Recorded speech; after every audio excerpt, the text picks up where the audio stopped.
নমস্কার সবাইকে, আমি পৌশালী পৌষ সানশাইনের আবারও নতুন একটা ব্লগে আপনাদের সবাইকে জানাই অনেক স্বাগত। আশা করি আপনারা যেখান থেকে আমার ভিডিওটি দেখছেন খুবই ভালো আছেন আর সুস্থ আছেন। দুপুরবেলা রান্নাবান্না শেষ করে এখন চলে এসেছি কিছু আচার বানানোর জন্য। কিছুদিন আগেই মার্কেট থেকে আমলকি কিনে এনেছিলাম আর এগুলোকে ধুয়ে না 1-2 দিনের জন্য শুকোতে দিয়ে দিয়েছিলাম। আজকে একটুখানি আমলকির আচার বানাবো, তাও আবার হেলদি উপায়। তো আপনাদের সাথে সেই ভিডিওটা শেয়ার করতে চলেছি। তো এদিকে আমলকিগুলো ধোয়া ছিল বলে আমি বিশেষ কিছু আর করলাম না। এখানটাতে আমি জল গরম বসিয়ে দিয়েছিলাম। তো এই ভাপে আমলকিগুলো এরকম একটা ছাঁকনির মধ্যে বসিয়ে দিয়েছি প্রায় 10 থেকে 15 মিনিট। 10-15 মিনিট পরে ঢাকা খুলতে দেখুন খুব সুন্দরভাবে কিন্তু সেদ্ধ হয়ে গিয়েছে। তো আমলকিগুলো আমার এখানটায় একটুখানি বেশি সেদ্ধ হয়েছে, এর থেকে একটু কম সেদ্ধ হলে হয়তো ভালো হতো। তবে যাই হোক, কিছু করার নেই, প্রথমবারের জন্য বানাচ্ছি। তবে কিছু কিছু দেখলাম একটুখানি ভেঙে যাচ্ছিল। তো এখন এটাকে আমি ঠান্ডা হতে দেবো। আর ওদিকে আরেকটা কড়াই নিয়ে নিয়েছি, তার মধ্যে আমি কিছুটা গুড় নিয়ে নিচ্ছি। এখানটায় আমি লিকুইড গুড়ের ব্যবহার করছি, কিন্তু আপনারা চাইলে কিন্তু এখানটায় ওই ডেলা গুড়গুলোও ব্যবহার করতে পারেন। একটু জল দিয়ে পাতলা করে নিতে হবে। আর এর মধ্যে এবারে আমি কিছু দারচিনির টুকরো দিয়ে দিলাম। একটুক্ষণ ফুটিয়ে নিয়ে সেদ্ধ করে রাখা আমলকিগুলোকে দিয়ে বেশ কিছুক্ষণ ফুটিয়ে নেব। আপনারা যারা এখন থেকে আমার ভিডিওটি দেখা শুরু করেছেন তাদের সবার কাছে আমার একটাই অনুরোধ, ভিডিওর মধ্যে যদি কোনো অংশ আপনাদের একটু হলেও ভালো লেগে থাকে তাহলে অবশ্যই একটা লাইক আর কমেন্ট করে জানাতে ভুলবেন না। আর চ্যানেলের নতুন বন্ধু হলে অবশ্যই চ্যানেলটিকে সাবস্ক্রাইব করে আমার পাশে থাকতে পারেন। আর এই যে এদিকে কিন্তু আমার আমলকির আচারটা একদম রেডি হয়ে গিয়েছে। গুড়টা এরকম গায়ে গায়ে লেগে এলেই কিন্তু আমি আমলকির আচারটা ঠান্ডা করে এরকম একটা কাঁচের জারের মধ্যে রেখে দেবো। কাঁচের জারের মধ্যে আচার রাখলে কিন্তু আচার অনেক দিন অবধি ভালো থাকে। এবারে আমি বানিয়ে নেব একটুখানি কুলের আচার। তারপরে কিন্তু আমি বেডরুমটা ক্লিনিং করতে যাব, আর ক্লিনিংয়ের সময় কিছু ভালো ভালো টিপস আপনাদের সাথে শেয়ার করব। তো পুরো ভিডিওটা জুড়ে আমার সাথে থাকার চেষ্টা করবেন। আশা করি আজকের ভিডিওটা আপনাদের ভালো লাগবে। এই কুলগুলোকেও কিন্তু আমি মার্কেট থেকে এনে বেশ ভালো করে ধুয়ে খবর কাগজের ওপর 2 থেকে 3 দিন শুকিয়ে নিয়েছি। এরকম শুকনো শুকনো হয়ে গিয়েছে। এখন আমি কড়াইতে একটুখানি সরষের তেল নিয়েছি, তার মধ্যে দিয়ে দিয়েছি কিছুটা 5 ফোড়ন আর একটুখানি শুকনো লঙ্কা। এই কুলটাকে এবারে দিয়ে বেশ ভালো করে আমি ভাজা ভাজা করে নেব। কুলের আচারে কিন্তু আমি কোনো রকম জল ব্যবহার করছি না। তো এখানটা অল্প একটুখানি নুন দিয়ে কুলের সাথে মিশিয়ে নেব আর 5 মিনিটের জন্য ঢাকা দিয়ে এটাকে নাড়াচাড়া করে আমি ভেজে নেব। আমি আবার টক আচার খেতে না একদমই পছন্দ করি না, তবে যদি টক মিষ্টি ঝাল আচার হয় তাহলে খেতে আমার বেশ ভালো লাগে।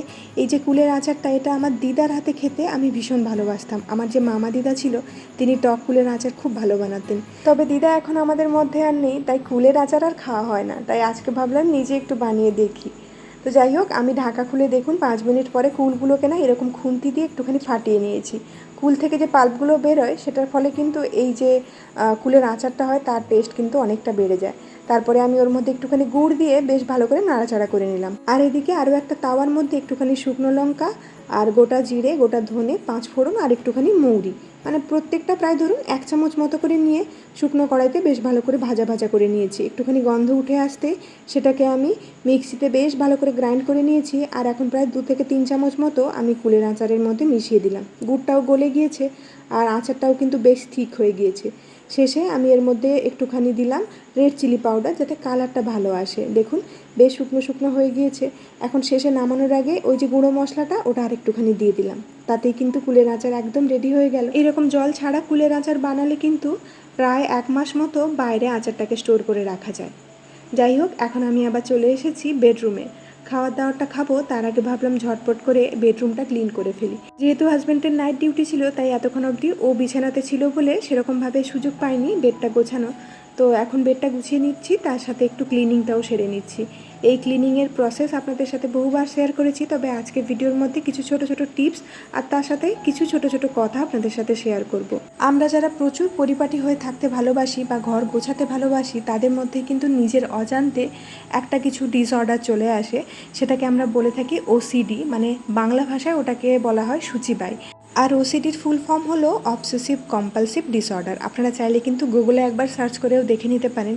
এই ডিজিজটা হচ্ছে ভীষণই মারাত্মক একটা ডিজিজ। প্রথমের দিকে আমরা খুব একটা বেশি বুঝতে পারি না, তবে যত দিন যায় এই জিনিসটা কিন্তু বেশি মারাত্মক আকার নিতে থাকে। তবে যখনই আমরা বুঝতে পারবো আমাদের মধ্যে এরকম কিছু জিনিস দেখা দিচ্ছে, তখনই কিন্তু সাথে সাথে আমাদের শুধরে নেওয়া উচিত। তো সেই বিষয়ে কয়েকটা আমি আপনাদের সাথে পয়েন্টও শেয়ার করব। আজকে বেডশিটটা চেঞ্জ করব ভাবছি, তাই বেডটা একটু ভালো করে ক্লিন করে নিলাম। আর পেছনের দিকে ওই যে আমার ঝুল ঝাড়ার জিনিসটা আছে সেটা দিয়ে একটুখানি ঝুলটাও ঝেড়ে নিলাম। বেশ কিছুদিন হয়েছিল আমি পেছনের দিকে ঝুলটা ঝাড়িনি, তো সেটা ঝেড়ে নিয়ে ভালো করে ঝাড়ু দিয়ে নিয়েছি। আর এখানটা বেডসাইড যে টেবিলটা রয়েছে সেটা একটুখানি সরিয়ে আমি তার নিচ থেকে নোংরাগুলো ভালো করে ক্লিন করে এখন ধুলোগুলো পরিষ্কার করে নিচ্ছি।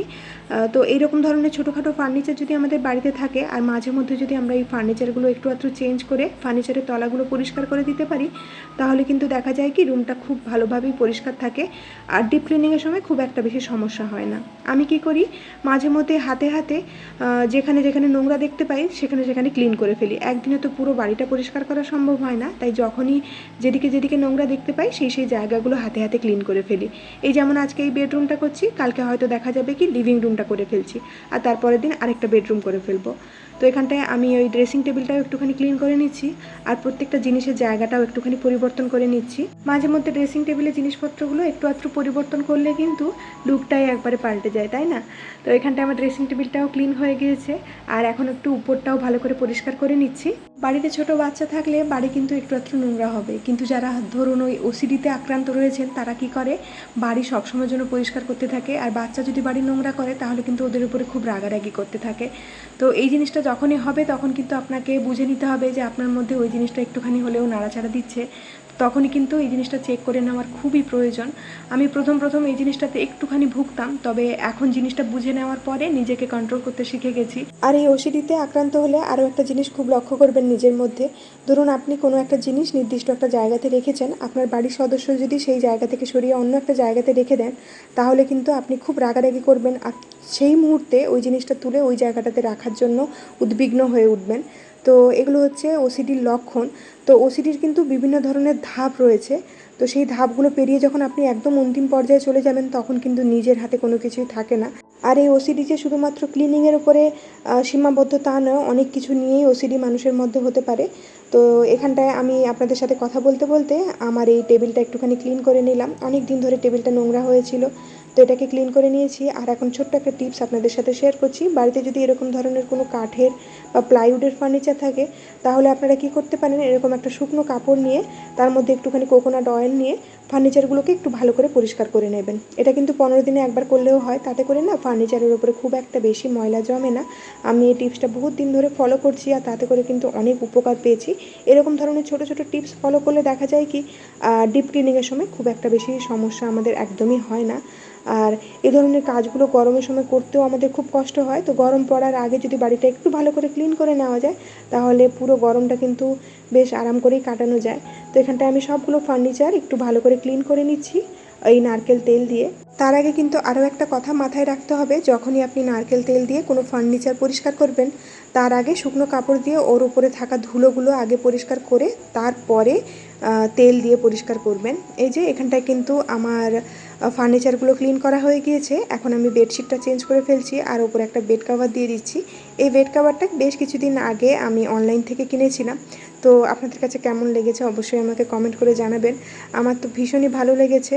আর আমি এরকম ধরনের সাদা বেড কভার না ভীষণই পছন্দ করি, তবে বেবি থাকার কারণে খুব একটা বেশি সাদা নিতে পারি না, কারণ সাদা বেড কভার মেনটেন করতে ভীষণই সমস্যা হয়। তাও আমি চেষ্টা করি যে এগুলোকে নিয়ে যতটা সম্ভব মেনটেন করে নিজের কাছে টেকসই করা যায়। আর এখন আমি এই যে আমার জানালাটা রয়েছে এটাকে একটুখানি ক্লিন করে নিচ্ছি। আগের কোনো ভিডিওতে আপনাদের সাথে স্লাইডিং জানালা ক্লিন করার অনেক টিপস আপনাদের সাথে শেয়ার করেছি, তবে আজকে আমি এই ব্রাশ দিয়ে করছি, কারণ আমার কাছে না ওই তুলিটা নেই, তুলিটা নষ্ট হয়ে গিয়েছে আর মার্কেট থেকে আনাও হয়নি। তো এই ব্রাশ দিয়ে এই চ্যানেলগুলোর মধ্যে বেশ ভালো করে ঘষে ঘষে নিচ্ছি। যেহেতু আমি প্রায় রোজ পরিষ্কার করে থাকি তাই আমার এখন আর চ্যানেল ক্লিন করতে খুব একটা পরিশ্রম হয় না, খুব সহজেই কিন্তু দেখুন চ্যানেলটা আমি ক্লিন করে ফেললাম। ওসিডির আরও একটা সিমটমস আপনাদের সাথে শেয়ার করি। অনেক ক্ষেত্রে দেখবেন অনেকে কোথাও যাওয়ার আগে দরজাতে তালা দেওয়ার পরে বারবার সেই জিনিসটা চেক করতে থাকে। চেক তো অনেকেই করে, কিন্তু অনেকের মনের মধ্যে দেখবেন অনেক আনওয়ান্টেড চিন্তা চলে আসে যে বাড়িতে চুরি হয়ে যাবে বা অন্য কোনো খারাপ খারাপ চিন্তা চলে আসে, আর সেগুলো নিয়ে যথারীতি ভয় পেতে থাকে, বারবার ধরে তালা চেক করতে থাকে। এগুলোও কিন্তু ওসিডির একটা লক্ষণ। আবার অনেক ক্ষেত্রে দেখা যায় কোনো একটা মানুষ যে ওসিডিতে আক্রান্ত হয়ে আছে সে একটা জিনিস ধুচ্ছে বা একটা জিনিস কাটছে, সেটাকে বারবার ধরে অস্বাভাবিকভাবে ধুতে আছে বা কাচতে আছে, সেগুলোও কিন্তু ওসিডির লক্ষণ। এক্ষেত্রে না খুব বেশি বাড়াবাড়ি হয়ে গেলে আজকাল আবার থেরাপিস্টের কাছে গিয়ে ট্রিটমেন্ট নিতে হয় বা মেডিসিন খেতে হয়, তাতে করে গিয়ে জিনিসগুলো অনেকটা সলভ হয়। তো আমার ক্ষেত্রে মনে হয় এই জিনিসগুলো যখনই শুরু হবে প্রথমের দিকে কিন্তু আমাদের নিজেদেরকে চেক করে নেওয়ার খুবই প্রয়োজন, তা না হলে কিন্তু শেষমেশ ওই থেরাপিস্টের কাছেই যেতে হয় আর মেডিসিন নিতে হয়। আর আমার মনে হয় ক্লিনিংটা এরকম হওয়া উচিত যেটা কিন্তু আমাদের ডেলি লাইফের ওপরে কোনো রকমের ইম্প্যাক্ট ফেলে না বা আমাদেরকে স্ট্রেস দেয় না। যদি ক্লিনিং স্ট্রেস দিচ্ছে তাহলে হয়তো আমরা ঠিকঠাক প্রসেস ফলো করে বা টিপস ফলো করে ক্লিনিং করছি না, তাই জন্যই এই ক্লিনিংটা আমাদেরকে স্ট্রেস দিচ্ছে। আমরা যদি ঠিকঠাক উপায়ে ক্লিনিং করে থাকি তাহলে কিন্তু বাড়িঘর তো সবসময় পরিষ্কার পরিচ্ছন্ন থাকে আর আমরা সেটা মেনটেনও করতে পারি। আর এই যে এখানটা কিন্তু আমার রুমটা মোটামুটি ঝাড়াঝুড়ি কমপ্লিট হয়ে গিয়েছে। এখন ভালো করে আমি ঝাড়ু দিয়ে নিচ্ছি, তারপরে ভালো করে ঘরটা আমি মুছে নেব। সকালবেলাতে ঘর ঝাড়ু মোছা করে নিয়েছিলাম, এখন শুধু বেডরুমটা একটু ভালো করে মুছে নিচ্ছি। তাহলে চলুন আজকের মতো ভিডিওটা আমি এখানেই শেষ করছি। খুব শিগগিরই দেখা হচ্ছে নেক্সট আরেকটি ব্লগে। ততক্ষণের জন্য খুব ভালো থাকবেন, সবাইকে খুব ভালো রাখবেন আর নিজের যত্ন রাখবেন। আজকের ভিডিওটি দেখার জন্য সবাইকে অনেক ধন্যবাদ। আজকের ভিডিওটা আপনাদের কাছে কেমন লাগলো অবশ্যই জানাতে ভুলবেন না। তাহলে চলুন দেখা হচ্ছে নেক্সট আরেকটি ভিডিওতে। টাটা।